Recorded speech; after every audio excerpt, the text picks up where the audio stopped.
தேவா, உங்க பையனை கொண்டது நான் தான். என்ன என்ன வேணாலும் பண்ணுங்க, தயவு செஞ்சு வரதா விட்டுருங்க.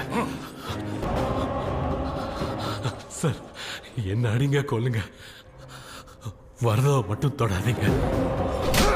தேவா, சார், விஷ்ணு இந்த கையால தான் கொன்ன. என்ன கொல்லுங்க, வரதாவை மட்டும் தொடாதீங்க ப்ளீஸ். அண்ணா, அவன் எதுவும் செய்யல. என்னாலதான் எல்லாம். என்ன கொண்டு